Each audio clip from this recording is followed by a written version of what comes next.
Assalamualaikum warahmatullahi wabarakatuh. Perkenalkan, nama saya Muhammad Fikri Hafid, asal dari kota Klaten. Apabila saya diundang dalam acara televisi yang menjadi interviewer atau pewawancara, hal-hal yang akan saya siapkan dalam melakukan wawancara adalah yang pertama, tentunya mental. Kenapa mental? Karena mental bagi saya itu sangatlah penting, karena saya orangnya tidak pede dan kadang ketika berbicara dengan orang baru atau asing bagi saya itu tidaklah kuat atau malah menjadi grogi sendiri.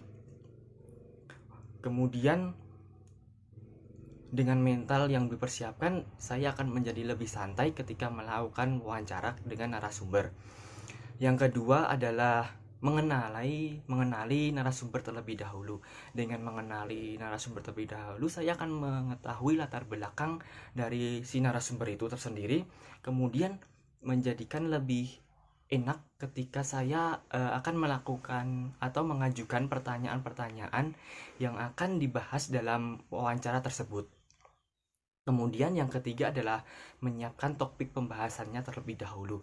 Nah, topik apa yang akan dibahas dalam wawancara itu akan saya persiapkan terlebih dahulu sebelum saya langsung menanyai narasumbernya. Yang keempat adalah menyiapkan pertanyaan-pertanyaan. Dengan menyiapkan pertanyaan terlebih dahulu, jadi saya akan enjoy ketika melakukan wawancara secara langsung dengan narasumber apalagi di studio TV. Karena dengan menyiapkan terlebih dahulu, saya akan lebih enak dengan membaca terlebih dahulu, kemudian nanti ketika saat pas wawancaranya, saya tinggal mengungkapkan inti-inti dari pertanyaan tadi.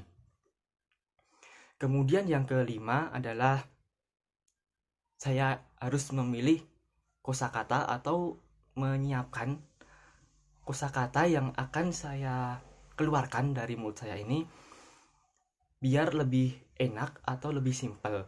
Karena ketika saya melakukan wawancara yang kemarin-kemarin dengan orang-orang baru, kosakata yang keluar dari saya itu kadang terbelit-belit, kemudian kadang dari si narasumber sendiri tidak paham apa yang saya katakan, begitu. Jadi kosakata itu bagi saya sangat penting, harus disiapkan terlebih dahulu, atau tidak memilih atau memilah kosakata yang baik dan benar ketika melakukan wawancara nanti. Kemudian yang kedua adalah soal kedua, apa yang masih mengganjal dalam diri saya ketika saat melakukan wawancara adalah bagaimana memberikan pertanyaan kepada narasumber itu dengan simple dan tidak terbelit-belit. Karena ya tadi dari omong saya yang tadi itu, bahwa ketika saya mau wawancara, pertanyaan yang saya ajukan kepada narasumber itu sangat terbelit-belit dan tidak simpel, yang menjadikan tidak singkat waktunya, malah menjadi lama, kemudian juga tidak mengenakan si narasumber sendiri, karena nanti dari narasumber malah harus memikirkan atau mengolah kata dari yang saya katakan tadi. Kemudian yang kedua adalah bagaimana menarik kesimpulan dari wawancara nanti.